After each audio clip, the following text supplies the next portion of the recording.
About 2 years ago, we had a hit in America with this song off an album called Abandoned Luncheonette, and it's called She's Gone.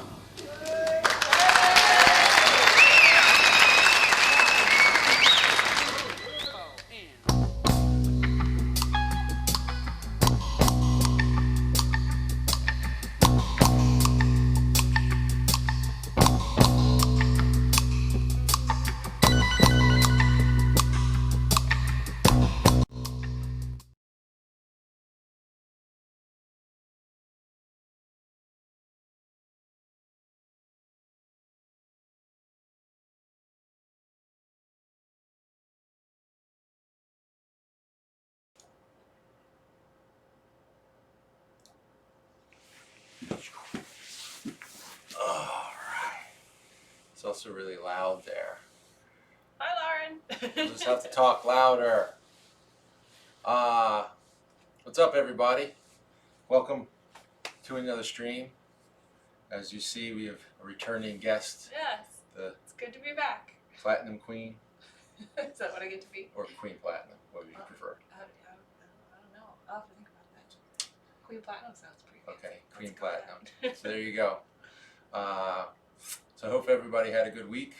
Sorry we weren't live last week. I guess you were on the stream that I showed last week, so it's not really a big return. This is her first live stream return in quite a while. She's been off in I had to other deal with countries. some health stuff, so I'm very glad to be back. Oh, I was going to say something much cooler than that. Well, so. fine, you can whatever. That's Anyway, right now. let's just go. So anyway, hope everybody's having a good Sunday. Hope everybody had a good week of training. I had an okay week of training. It started off really well, and then my rib popped, and then I haven't really trained a lot since. I haven't rolled on it since. So thankfully, I think it's just cartilage, and I didn't break a rib or anything. I know if I broke a rib. Just more uncomfortable. So if I'm doing anything today and I'm just like, it's just me being a weenie about my rib.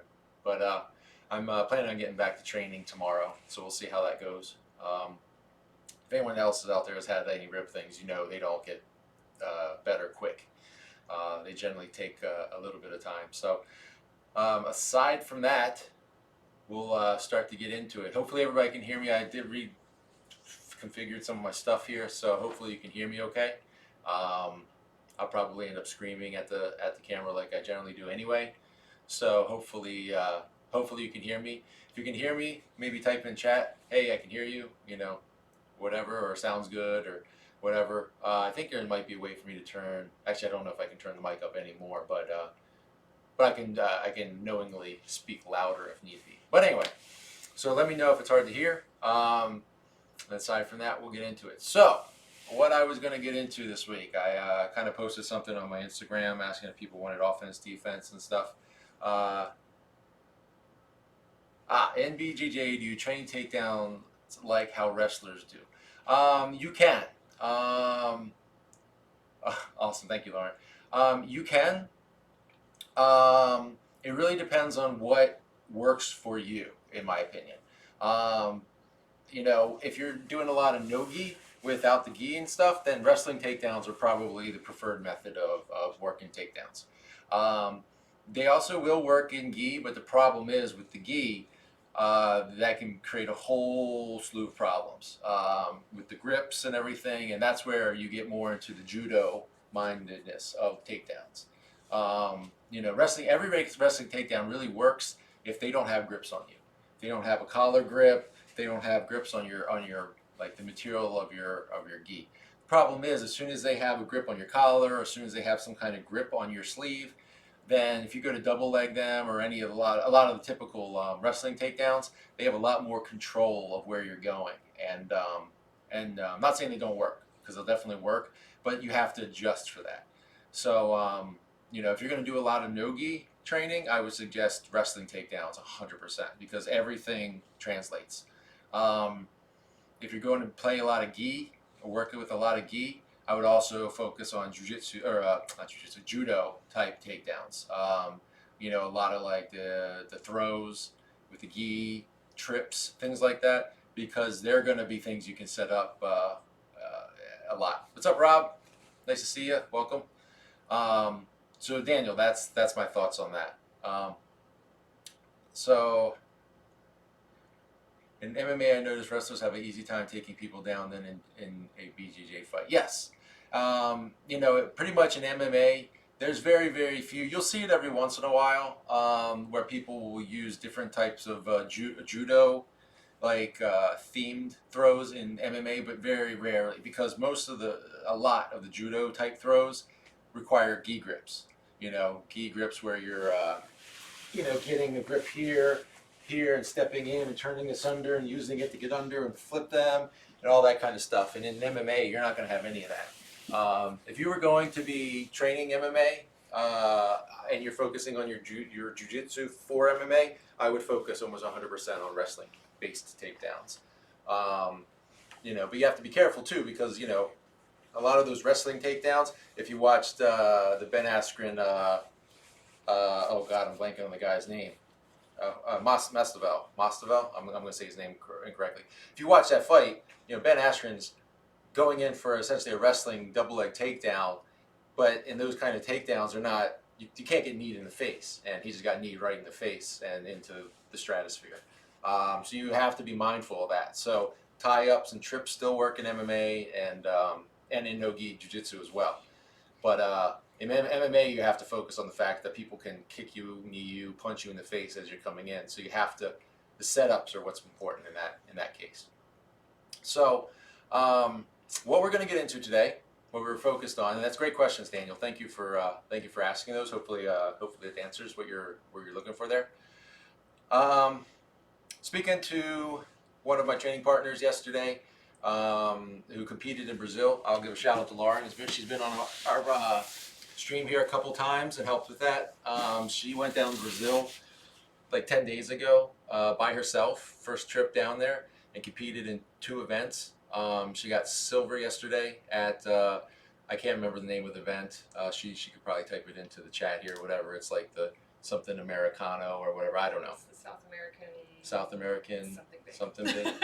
So, So she went down there. Shout out to her. But she was talking about an issue she had while triangling somebody that was bigger. We'll get into that. We'll talk about that. But that kind of made me think, especially since with the poll I put on my Instagram earlier, it seemed like people were focused on the Sol Americano. That's it. Since people were focused on the offensive side of things, I figured I'd talk about triangle chokes today in Sao Paulo. Yeah. She did a bunch of traveling down there and a bunch of training at Alliance, who our coach is Alliance black belt. So she got a lot of hookups with people to train down there and stuff. And it sounded like from talking to her, she had a great time, a lot of good training and a lot of tough training. So that's it's always good. I think she's going to learn. She learned a lot on this trip, and I think it helped her out a lot. So I wanted to kind of talk today about the triangle, setups for it, kind of concepts for finishing it, and kind of what to do in different situations. Now, I'll preface this by saying I'm not the best triangle person out there. If I had to pick anything that I was focused and best on, it's collar chokes, loop chokes, definitely attacks and chokes from the back, head and arm choke or head and arm triangle for mount. Lots of different things like that I'm really good at. But I still have a lot of thoughts and opinions on the triangle stuff and how to set it up and all that. So we'll get into that. So typically, I'll show you the way that most people are taught the setup for the triangle initially, especially in gi. Everything we're going to talk about for the most part is going to be focused in gi jiu-jitsu. I'll talk about one of the ways that you've probably been shown to triangle or attack the triangle from closed guard. One of the issues I have with that setup, which goes into the concept of triangling someone from closed guard in general and their posture, and then I'll go into a couple ideas on how to adjust for that. So, typically, one of the ways that people are shown how to triangle from the closed guard, right? And we'll go a little bit catty corner here, a little bit sideways there, is this way, right? So we're here and we're taught double wrist control, where we have grips on both wrists, whether it's with the sleeves here or with the in like a no-gi situation. We're talking about this. first off, in nogi, I generally don't like this kind of grip because it's very easy for people to break these. In nogi, I typically prefer two-on-one type grips. You know, where I come in and I have a grip here, and then I have a grip here. Sorry, Rob, I'll do the other one. Sorry. You know, where I have two-on-one grips like this, or a grip like this, where I have the elbow controlled and the wrist here, or down. But I wouldn't use down for this position in closed guard, but double wrist. In nogi, I find that it's very hard for me to control both wrists like this. You know, it's much faster. I'm going to lose this control quicker because I can break out of these a lot easier. So I don't typically do that. But in gi, with the grips, the spider gripping here, you can kind of do one-on-one and have some success. Depends on the size of the person, their strength, and everything.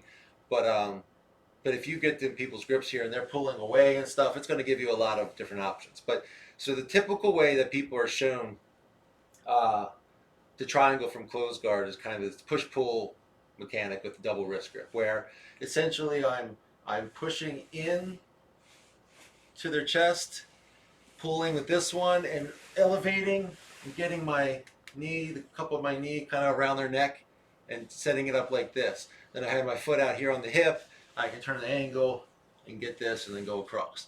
And look, if you could set it up, you have good ways of setting it up. That's great. But here's the problem, and this is the problem I point out with a lot of fundamental things, or the first way you learn things, is if everybody learns it that way, everybody knows it. And what happens is, if I'm here and I have this double wrist grip, and she feels this push-pull, generally what she's doing is, yes, she's going to posture up, okay? And the problem with that is if I'm trying to triangle, and this will go into the theme I'm going to talk about throughout this whole thing probably, is that it's very hard to triangle and nearly impossible to triangle somebody with their posture up, okay? So if she's here, I got this in, I'm here, but if you look, I mean, unless I can somehow grab with my feet and pull her back in, which is not going to happen, you know, against anybody your size or bigger, or even smaller folks, it's going to be impossible. So with her posture up, I'm basically opening my guard and losing position, okay? But there is ways, you know, from here where we're kind of extending out and then using our legs to pull her in while we push-pull to get this. But I find that's very difficult to set up a lot of times, okay? So what I've kind of transitioned to is a little different. It's instead of focusing on the double wrist grip, or double, you know, gripping both wrists, I'm focusing on making sure I have the grip on the one, you know. I can even go two-on-one to get this up and in my control. And then I'm essentially focusing on the same side collar grip. Now here's the thing, if she's got her hand inside here, where she's like got a grip on my gi, pushing in, I want to go under and inside to grip. Because what's going to happen is if I have an outside grip here and I go to pull her in while I push, she can push, and it's going to be hard to control her posture. But when I get an inside grip here, like this, it's going to be much easier for me to push and pull and break her posture down. So that's the first thing I'm going to talk about, is just focusing on that. Now, I'll have her let go here just to make it easier for you to see what's going on and everything. Let's go ahead and turn straight this way now. Let's move up a little bit. We can scoot back a little bit. Okay. That way it's a little bit easier for them to see. So I'm here. Maybe I get double wrist, boom, to break this and kind of take it to my body and control the one. I can control the wrist too if I want. And then I'm going to circle inside. Whether it's in, you know, if she doesn't have a grip, if she's like hand down here, then I kind of don't care. I just grab. Because what I want to make sure is I can use my arm as well as my legs. This is an important part of this. I'm using my legs to pull her in and break her posture down, okay? So while I'm doing that, I'm also now beginning to punch this in. You can do it with the grip here. I find like if you're going against someone who's very, very adamant about, they're very strong and very kind of tight with this arm, I feel the wrist grip is easier to punch and use that. But once I decide to go and do this, I'm pulling her in, pushing, and then that's when I'm opening, and I have to be able to extend my hips up. Okay, I'm taking my leg outside and extending my hips up. So, you know, I'm focused on really meeting kind of meeting halfway. I'm breaking her posture down and then using my hips to go up and attack. So we're here, she's postured up. I use her to pull it in, boom, here and up. Okay, and I'm pushing this other arm through, and it comes out. Okay, now I can either transition immediately to here, and me personally, I like to keep this and put this foot on the hip because right now I'm very square with her, and I don't generally like being very square when I attack these triangles. You know, I like to turn my angle here. And that's what this foot on the hip helps. It pushes and lets me kind of almost scoot my hip out to the side here a little bit. Okay, I'm using my grip on my shin here because now she wants to posture back up, right? She's pushing, posturing, pushing, posturing, but she can't. I'm keeping this tight, okay? If for whatever reason I couldn't get to my shin here, I could still have that grip on the collar maintained. But I like to transition over to here. And then I just pull my elbow down, get my elbow connected to my body. And now if she really is, I mean, if she's a much bigger person, she's going to probably try to posture up. But still, she's not going to be able to. The other thing I like about the foot on the hip here is it allows me to kind of push the hip away and create space, which is going to make it harder for her to posture up. I'll talk about the mechanics of the posturing a little bit in a minute. Because against bigger folks, it's going to be very important. But so now that I'm here, you know, I've used my foot, kind of exit my hip a little bit to the side. You can even underhook with this hand here under her leg to kind of help you turn this angle and get this up. So a lot of times, and she was doing it a little earlier, sometimes people will get the here, any hips high enough, can get away with it on smaller. Apparently a much bigger person. Yeah, that's the important thing, and this is where, whenever you okay down there? Yep. Okay. Whenever you're attacking these type of things, the focusing on the angling and focusing on all that is what's important because against regular size people, people your size, smaller people, it's easier to get away with sloppy technique. But against larger folks, it's really all about the angles and all about the technique part of it that's going to make you finish it. So sometimes people will put on here to push to kind of create space. That's what I like about this side angle because then I can take my leg and kind of use it to push up. A lot of times that's what happens, you know, and even if either the hand's going to get pushed down, hand's going to get pushed up and around because, and I'm doing this a little bit more violently. I'm basically taking my leg out and then bringing it, boom, close to my body, which is going to push this arm. If she's got it jacked into my hip here, comes out and drives it up. Okay, and then boom, right into the triangle. We can go across, grab the head. I'm not going to really keep triangling her 15 times a day, but the other thing is when we're talking about finishing this is my foot positioning. Okay, and against bigger folk, it's a little bit harder, but that's where the angling comes into play. Okay, if you look right now, see my toes under here? They're not out here. My leg isn't over my foot. It's over my ankle. Okay, I don't want my leg over the toes or this part of the foot. I want my other leg in this crook almost on my shin. Because what happens is then with the foot straight up, my other foot straight up, I can then start to squeeze. And I'm not squeezing, how do I say this? The way I focus on, sorry, I can feel her throat moving around. I focus on what we call what I call oh my God, what was it? I blanked on it. The Susan Summers, thigh master muscles. Way back in the day, all you young folks probably won't understand this reference, but there was a exercise device called the thigh master, and you put it between your thighs. Here, go ahead, get out here for a second. It was like a V-shaped thing, and you put it between your thighs, and you basically do this with your thighs to strengthen the muscles of compressing your thighs. That's what I try to focus on when I'm trying to finish a triangle. A lot of times people focus on like squeezing that down like this, and generally that's just pushing them down. Once I get to here, I'm then now closing my thighs together, and that generally gives me the ability to finish the triangles. Okay, so let's go back from the beginning. Does anyone have any questions about that?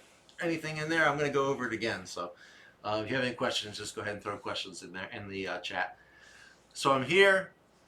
I'm fighting a lot of wrist grip stuff. I'm trying to, she's trying to posture up and stuff, and I'm getting this. Again, a big important part of me breaking her posture down isn't just, I'm not going to be able, especially against bigger folks, I'm not going to be able to get these grips out and then pull her into me, okay? Unless she's being very, very lazy in her posture and very lazy in the way she's defending stuff. I need to use my legs to pull her in, okay? And that's going to be what's very important, okay? Again, if we can get the double wrist grip to work where we get in and pull her in and down enough to attack up, that's great. But I find it's very, very difficult to do that. So in this case, I'm going to keep my grip on one arm. I'm going to circle inside, get a collar grip, okay? Then with the collar grip, has a much higher, in no-gi you can do I don't even know what you would call this, just basically a grip on the back of the head. And I'm not focusing on the back of the neck so much, because then she can use a lot of her back and shoulder to posture up. If I'm controlling the crown, back of the crown of the head, the crown of the head's up here, I guess, so the back of the head, it's hard for her, go ahead and posture up. It's hard for her to posture up and use a lot of muscle to posture up right now because I have this. Okay, in no-gi, I would just use a wrist grip, this, and kind of do the same thing we were talking about. Push in, extend up, and boom, attack, okay? This foot I like to put on the hip. This, a lot of times I'll connect my foot to my knee here so that it's like a closed kind of thing here. You can diamond lock. A lot of times what happens, people get this, what they call a diamond lock. I tend to not like this as much because at this point now I have to break them back down. Okay, so that's why when I get to here, I like to grab my shin and use that to control their posture. I don't fight, but I enjoy learning about how it works and helps with knowing what's going on in an MMA fight most of the time. It's Joe Rogan telling me what's going on before I start using BJJ wrestling. That's good. It's good to be knowledgeable about this stuff. I would say though, you don't have to be an MMA fighter. You don't have to fight to do jiu-jitsu. I don't think I'd ever do an MMA fight. Sorry, I'll let you go for a second. I don't think I'd ever do an MMA fight myself. First off, I'm older and I'm not interested in having people punch me in the head. But if you don't train jiu-jitsu or you haven't trained jiu-jitsu, you should go train jiu-jitsu. If you're out of shape, doesn't matter. If you're older, doesn't matter. I started when I was 32 and I was 275 pounds when I started. It's not one of these things that's for only aggressive people. It's not one of these things that's only for people that are athletic. You're going to find as soon as you get in a jiu-jitsu gym, it's the nerdiest group of people you've probably ever been around. So, and it's also then going to help you understand really everything that's going on in an MMA fight as soon as they get to the ground. So I would suggest finding a gym near you and going and train. Most of them they'll give you a free class, free trial and stuff. Go give it a try. All right, so back to the beginning. Sorry, we're here. I've circled in, grabbing the collar so I can control her posture, pulling her down and using my legs to pull her in while punching her wrist into her stomach. I elevate my hips up, boom, get here. Transition. If I feel like, if it's a smaller person and I feel like I'm good to go ahead and get this over here tight, good. Now it's going to be very hard for her to get out of this. She can't posture out of this. There's a lot of things she can't do. Then I can focus about getting this arm across to the other side of the middle of my stomach here. Grab her head, pull it down, and then start to apply the choke. Okay? Sorry. Okay? So that's kind of my thoughts about, you can come back out. That's kind of my thoughts on attacking from closed guard, okay?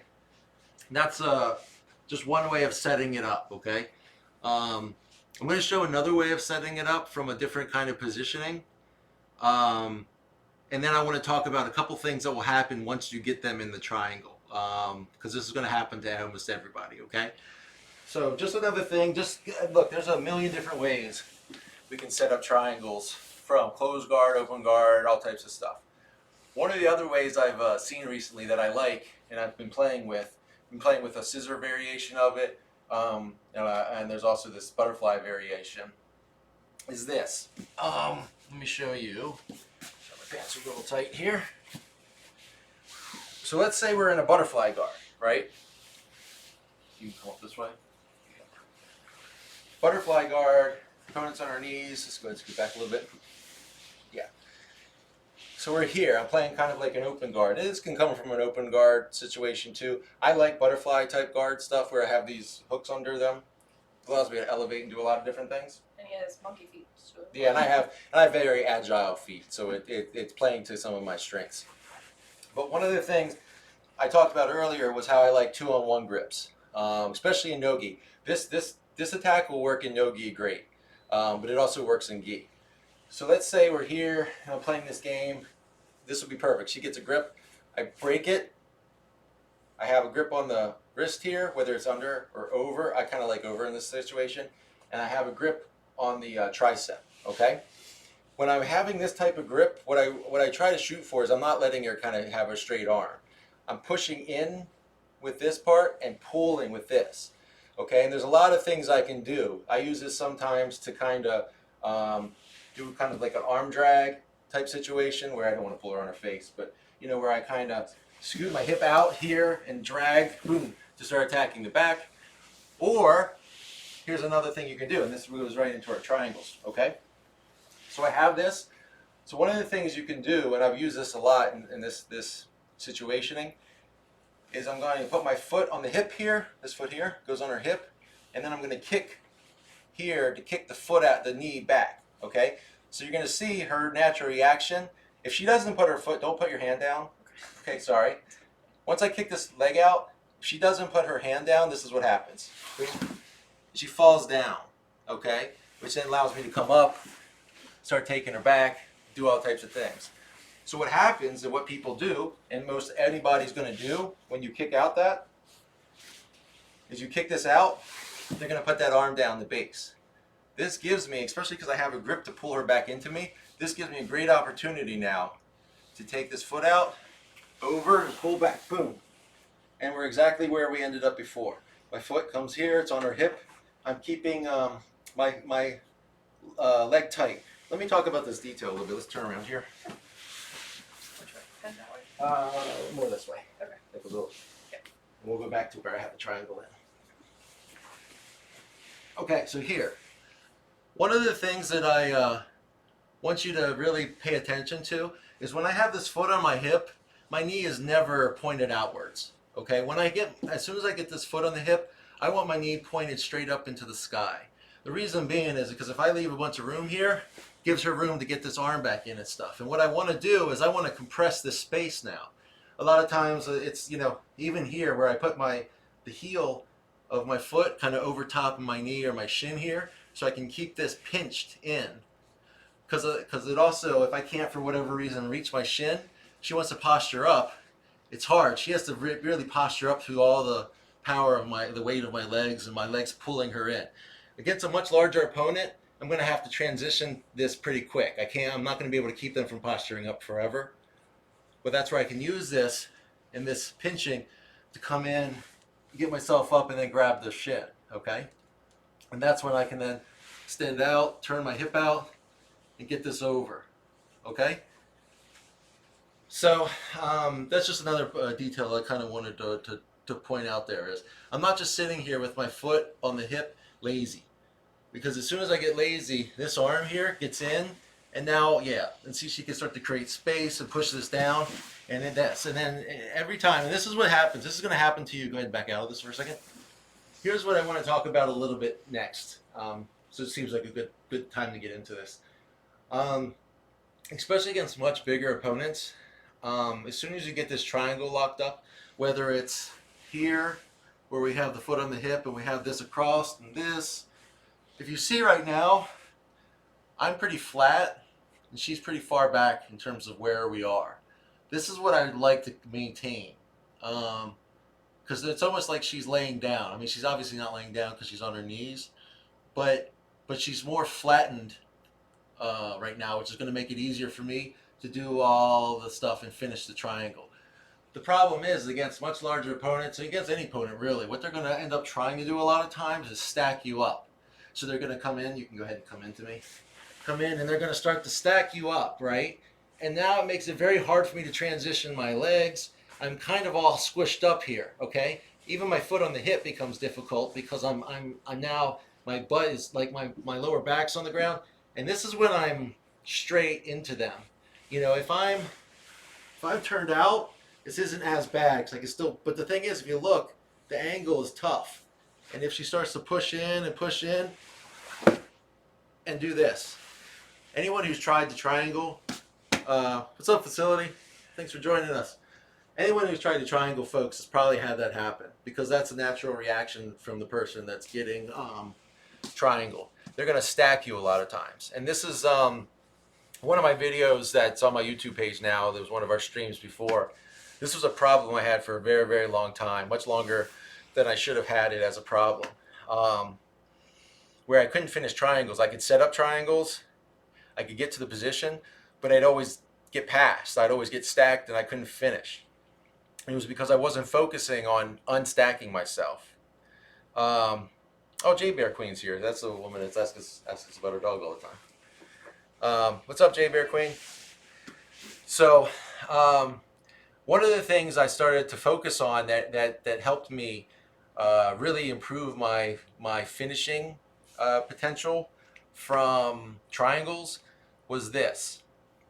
So I get into the triangle position and they start stacking me, right?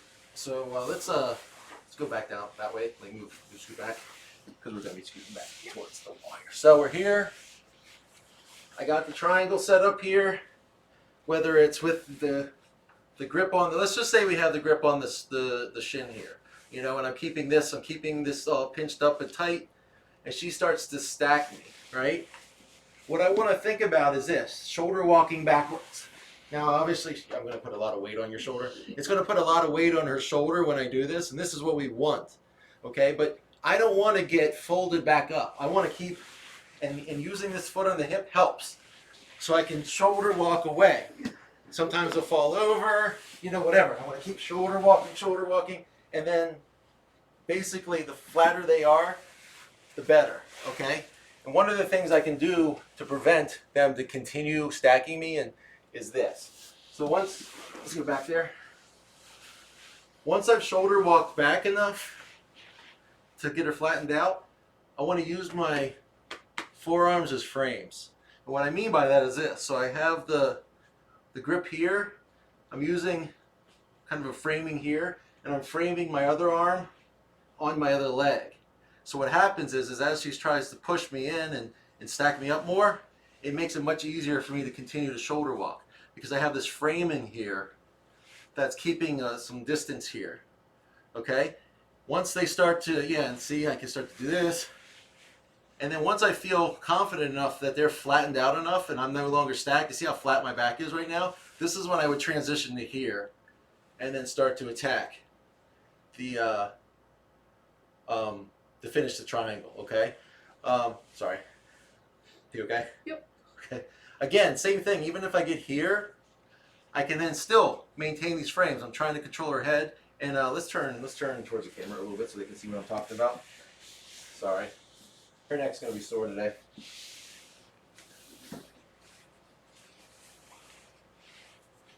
So I've got this here, and I don't want to get stacked anymore. So I'm keeping my forearms here as a frame. So as she starts to push, it gives me easy space to shoulder walk back, okay?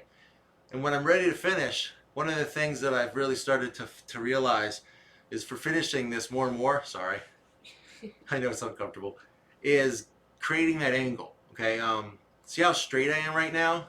That's where I like to, if I can, now that I have this in the space, I can underhook the leg here and come out. And now, if you look right here, I don't have a lot of her shoulder or body in the triangle. It's almost all the upper part of her arm, and this is cutting into the side of her neck very well.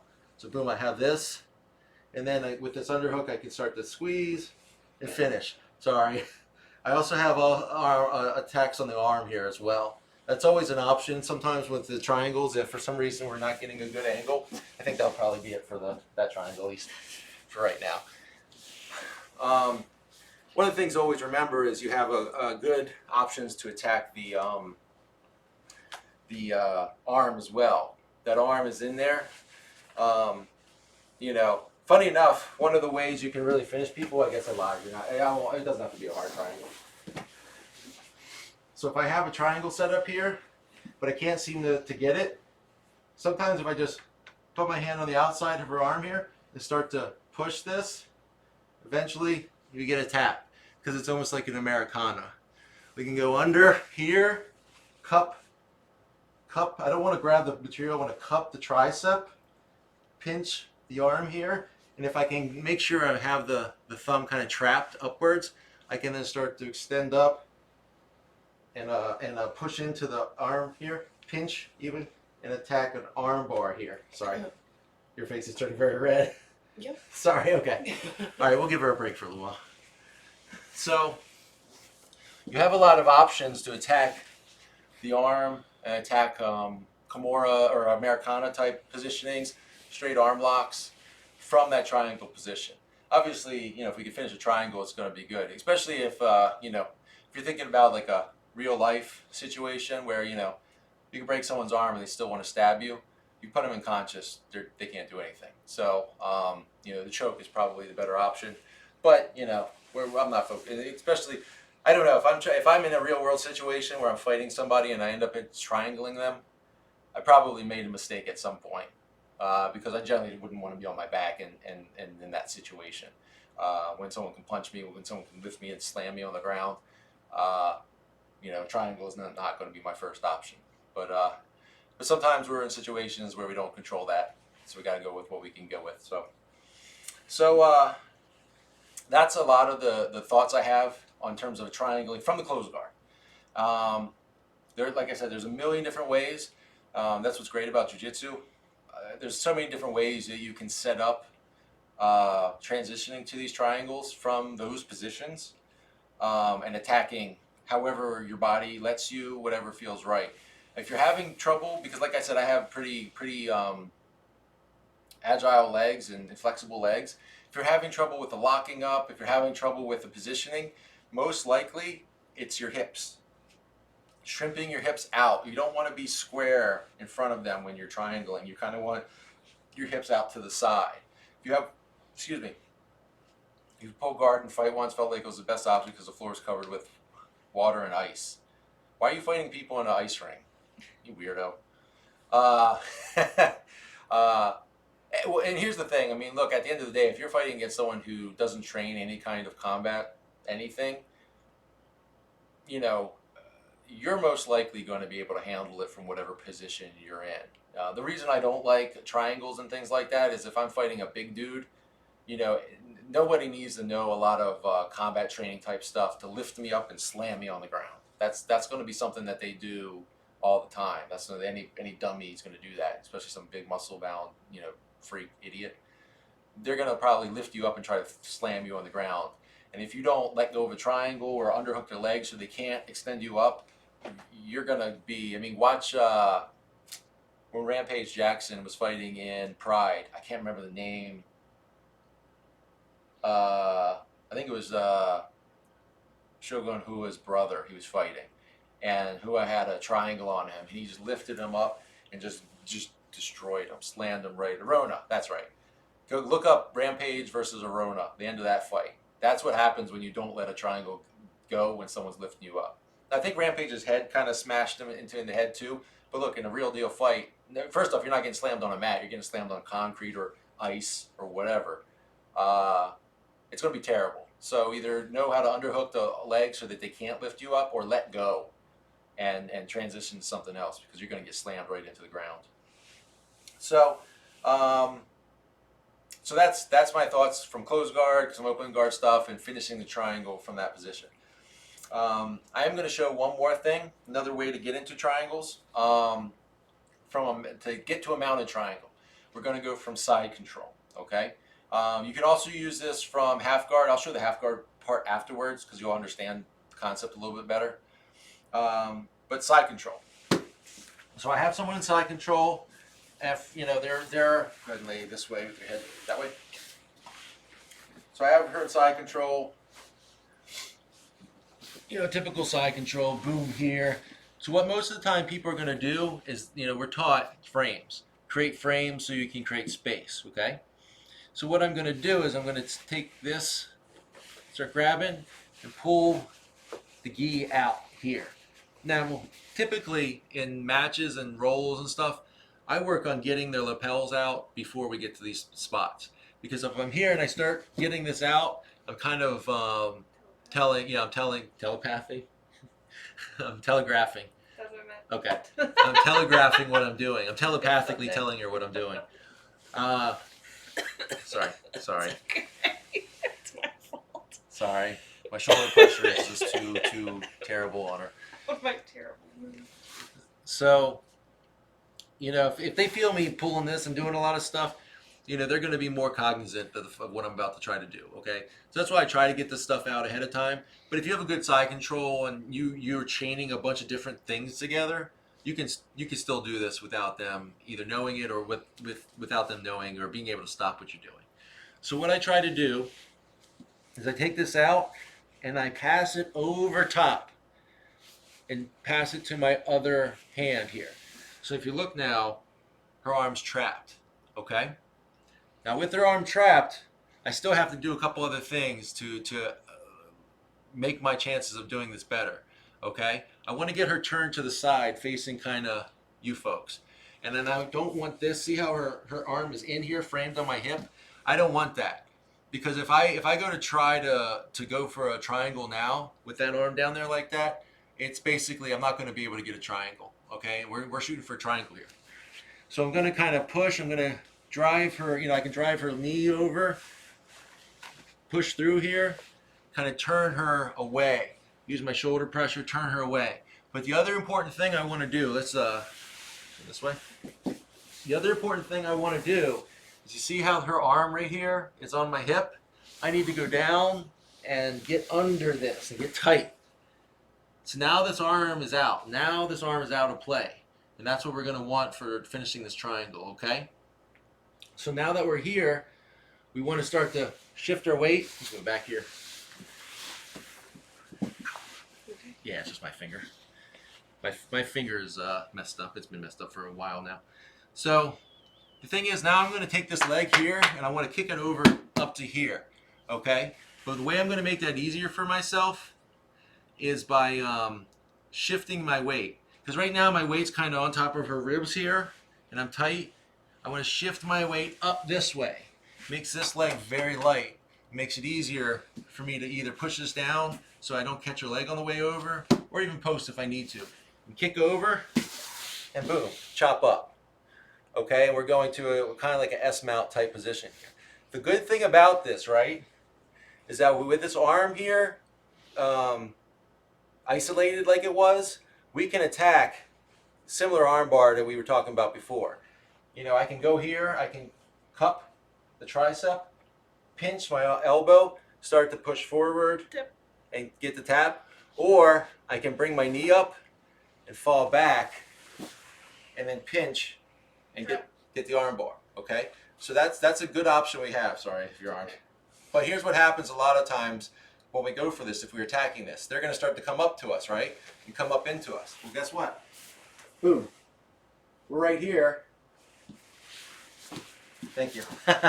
We're right here, ready to attack the triangle. Foot on the hip, you know, underhook wherever we can to turn out a little bit. Here, we can still attack the arm.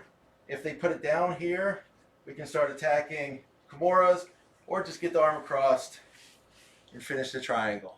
You know, and boom, get the finish. I guess I don't have to squeeze you really every time, sorry. I'm making sure I'm properly finishing it myself too, okay? So that's one of the options we can have from there. If we want to attack the arm, fall back and attack. Or if we just want to focus on the triangle itself and stay mounted, go ahead and go back down there. We can not worry about the arm so much. What I like about attacking the arm and getting that set up as well is it gives you multiple attacks. You have multiple options. Now you are falling back at that point. Okay? So we're here. I got this.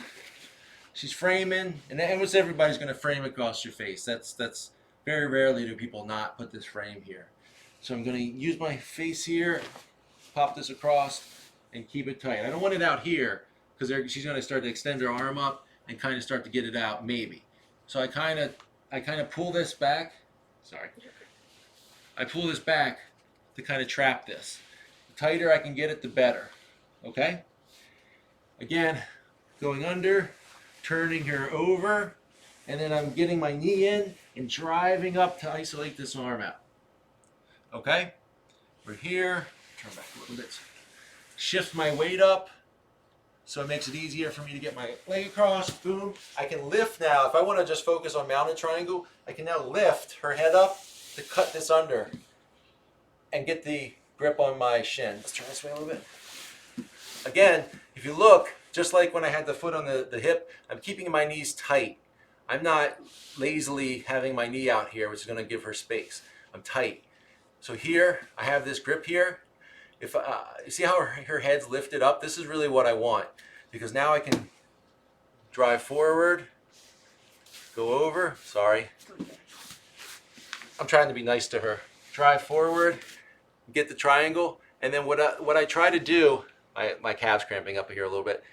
What I try to do to finish this now is I'm not trying to squeeze as much as I'm sitting back and squeezing to get the tap. Okay? Oh. One of the other reasons I don't triangle a lot is my calves cramp up almost every time. There's times where I've had triangles where I've had to make the decision if I want to finish the triangle and deal with the pain of the cramp in my calf or just move on to something else. And rolling, like drilling at the gym, it's almost always just transition to something else. Because my calf will be sore for like a day or two if I sit there. So that's one of the ways we can attack the triangle from the side control, using the gi to control. The other thing is, if no gi, that works too. We would just do it a little differently. And I'll show that real quick. I won't go through the whole thing because it's essentially the same. But in no gi, I'm here, this is here. You know, I still want to make sure I'm isolating this arm. So a lot of times for this, I scoot my hips down close to her to kind of turn her hips. And then I take my knee and I'm sliding it up under her armpit here to extend this. And then I'm getting tight here so that this arm back here is isolated. Okay, she can't get it back in. Now I can, if she's pushing, framing, I can grab the wrist and push it down. Okay, push it down, transition my weight. Oops, sorry, kick her in the leg, kick over. Remember, now see how I'm lifting her head with my arm? That's an important part. If her head's on the ground, I can't get under it. I can't get a good triangle here. So I'm using my hand here to elevate her leg to get my shin under and then grabbing my shin. If I need to, turn this way. If I need to shuffle to get more in there, I'm just basically bringing my hand up my shin to lift her head up to get a better positioning. I put my weight over here. If my weight's right down on her, it's going to be very hard for me to transition my legs. So now I can put my weight out here to complete the triangle. I can attack an armbar from here. I get here, I can attack a Americana, you know, or like I said, I can get this across and I can start to shift my hips down and back to her chest and squeeze my legs to finish the triangle, okay? I think that's it for today. I think she's gonna get a break from now on. Thank God. She's had a break for a number of weeks, so I had to really put her through some pain today. Remind me when I missed out. Yeah. When I made other people suffer. Yeah, she'll be gone for a couple, like 2 more months now. That's your game facility. It's great. I mean, and the important thing in there is obviously knowing the technique and knowing how to set it up, but also your weight distribution and knowing how to shift your body. And that's something if you're a white belt just trying this for the first time, or this is, even if you're a purple belt and you haven't worked on any of this before, important thing you're going to have to realize and work on is your weight distribution, especially when you're moving your legs around. Because if you're weighted, your weight is centered, it's very hard to move your legs around. You kind of have to go whatever leg you're going to move. This is like a kind of a general concept for this. Whatever direction whatever leg you want to move, your weight has to shift the opposite way, because then it makes that leg lighter and more space to move their leg around and stuff like that. Oh, absolutely, Lauren. I mean, you gave me a good idea for what to work on today and show today. And this is I really like the details of this kind of stuff, because when I started realizing I can't be stacked really heavily stacked to finish triangles unless I got a really good angle and turned out. Once I realized what I had to do to adjust to that, my triangle finishing got way better. And I was also getting my guard passed a lot less, and I was a lot less afraid to one of the reasons that my triangle game was stagnant for a very long time was because anytime you go for it, if you screw it up, a lot of times it means they're passing your guard. So I didn't want to give the opportunity for someone to pass my guard. The same thing with arm bars. A lot of times if you go for arm bars and you are not successful, you're in a much worse position than you were before that. So as I've gotten more comfortable with triangles, and also really, as I've talked about before, when you don't care about winning training, just going for something, and if they pass your guard, okay, well now it's a chance to work on side control skate. If they're 260 pounds, yeah, it sucks, but guess what? You're going to get better at getting out from under people at 260 pounds at that point. So it's always an opportunity to get better at something else if it doesn't work. But the only way you're going to start finishing these triangles, and the only way you're going to be successful with them, is probably by learning all the ways to fail. So I think that's going to be it for today. We'll go ahead and finish up. We're a couple minutes early. Unless anybody has any questions about anything specific that I either talked about, or they have a question about something else, now's the time. Go ahead and type in a question or two if you have anything. If you have a problem with specific positioning or whatever that maybe you wanted a quick kind of tip on, by all means throw it in chat. If not, then we'll finish up. We'll Flying finish. triangles. If you want to come over and be the dummy for that, Yeah. we can talk about it. So here's my opinion on flying most anything. Okay. What's up, Mon Sweeney? Here's the thing about flying stuff. And this is going to be a cranky old man type of answer to those type of questions, but if you're focusing, can you do jiu-jitsu in underpants? You can. I wouldn't show up to a jiu-jitsu gym in underpants to train. We certainly could do jiu-jitsu in underpants. Well, it's not. We don't want to talk about that. Yeah, most likely a troll, but it's a funny question. So, but so with flying stuff, flying anything, jumping this, that, the other thing, my thoughts are, how's your guard retention? How's your arm bar? How's your closed guard triangles? How is all this other stuff? Because if it's not, those aren't on point and high level, the time you're spending on a flying triangle is probably wasted. You could be better served training, focusing on something else. How good are your arm drags? How good is your, different sweeps from different positions? I feel like, especially the same thing with really flashy stuff, especially stuff for if you're, now obviously facility, you're a brown belt, you've been around a while,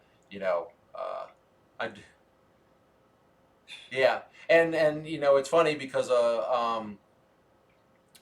the closest thing I do to any kind of flying thing would be something where I pull guard into a position where I elevate them and turn them. Like a guard pull with my feet on the hips where I elevate them and then turn them into an arm bar. That's one of the flashier things I'll do. But it's not risking, it's that anything flying. Look, first off, I don't want to break my neck or something stupid trying to do some jumping, whatever. So, I'm typically not going to go after that. But it's the same thing and I've talked about this in the stream before. It's the same thing the same thoughts I have on like barambolas and anything super swanky fancy. They're great stuff. Being able to do it is great. But if you're focusing on that, but your guard retention is garbage, you're wasting your time. I do like MMA. MMA is fantastic. I'm fortunate enough to be old enough to have watched the first UFC when it first came out when I was like 13 or whatever. So I've had an opportunity to watch MMA from the very beginning of it. Not the beginning, obviously. UFC wasn't the beginning of MMA, but That's what happens, Vasily, when we're old. Zusik. Zusik, I'm guessing the D's silent. Hello, I was doing BJJ 9 months, only private lessons because I have the time only morning because it's 45 minutes from my place, and now I can't do it anymore because they move away and there's no one else around for 100 kilometers. Ugh, that sucks. My suggestion, if that's the case, is because there's no place. Yeah, I'm 39 as well. Facility, yeah. Uh, I'll be 40 in May of next year. So since there's no place within 100 kilometers of you, I guarantee you that there are other people around where you are that want to do jujitsu, especially since there's no place within 100 kilometers. So I would try checking online and finding, like, I guarantee you there's like local forums, local groups that you can look on online and find other people that want to do jujitsu, or maybe even do have their own little clubs where they get together and train, and try to get a couple people together and train together. Even if none of you are really knowledgeable about jujitsu, the fact that you can get 3, 4 people together, watch some things online. You've done 6 months of some training, and you guys can work on making each other better, and you can build up each other. Um, you know, Based on it, I'm guessing he probably is overseas somewhere. If I had to guess, facility, um, Slovakia, yeah. So that's the thing. I guarantee you, if you look online or you reach out, if you find like a forum or a post, like a message board for your area, and you put out there, "See you, Lauren. Uh, have a good flight back. Enjoy your last day, and or enjoy the next 2 days or whatever in Brazil." Um, I don't want to learn clean jiu-jitsu moves. I just want to beat the shit out of bullies. Uh, well, here's the thing: learn clean jiu-jitsu, and you'll be able to beat the shit out of bullies. Um, you know, how to beat a bully is it's really going to be training something. I mean, you can do some basic self-defense jiu-jitsu type stuff, and learn a couple things. One thing I will point out on that or say about that is, after I've been training jiu-jitsu for about 6 months, I felt relatively confident. And this is not even jiu-jitsu focused on self-defense. This was just training jiu-jitsu in general. After 6 months of training, I felt confident that if I got into an altercation with somebody, I'd be able to handle myself. And here's the thing: I don't want to beat up anybody. It's just I don't want anybody to beat me up. And if I have to subdue somebody, if I have to beat somebody up to keep them from beating me up, or have them keep them from hurting my wife, or hurting a friend of mine or whatever, about 6 months in is when I started to feel really confident that I could do that. Now I'm also a 6 foot guy, 6'1" guy who was 275 as a start. About 6 months in, I was probably about 240 because I lost a lot of weight. I lost 60 pounds in the first year. Um, you know, so if you're like a 5'2", 120-pound person, you know, you might have to train a little longer before you feel that confident and stuff. But here's the deal: if you train it for any bit of time, you're going to be much better suited to deal with bullies, to deal with anybody in a physical confrontation. But what I love about jiu-jitsu, and I'll try to end on this, because I have to go make some food before football starts, or else football is important. Uh, the great thing about jiu-jitsu is this. Let's say I was at a family dinner, okay? And this is, thankfully, my family is not this way. Let's say I was at a family dinner, and uncle or cousin, Stevie or whatever, got drunk and was being a ridiculous ass head. And he was going to, hurt somebody else or whatever. I could subdue cousin Stevie without hurting him. I could take him to the ground, mount him, take his back, whatever. I could put him in a situation where he can't hurt anybody anymore, but I don't have to hurt him. That's what jiu-jitsu is. One of the best things about jiu-jitsu, in my opinion. If you train Muay Thai, it's hard to use Muay Thai against somebody to subdue them without hurting them, because you're essentially kicking or punching them in the head, or kicking their leg. And then in Muay Thai, the best you're going to get is probably kick their knee out from under them and get them on the ground. He's an annoying kid. But if he's just annoying, then ignore him. Um, you know, uh, I've done jujitsu now for close to 7 years. I feel very confident that if I was in a physical altercation with anybody who doesn't train anything, then I would have no problem. Aside from if they have like a knife or something, and even in that case, I'm much more prepared to deal with that situation. But you know, uh, I'm almost never going to get in a fight unless I have no choice but to get in a fight. One of the things that's cool about jujitsu, another thing that's cool about jujitsu is because I have the confidence and know that I could deal with somebody in a physical manner, it's very easy for me to just say, walk away. Just walk away.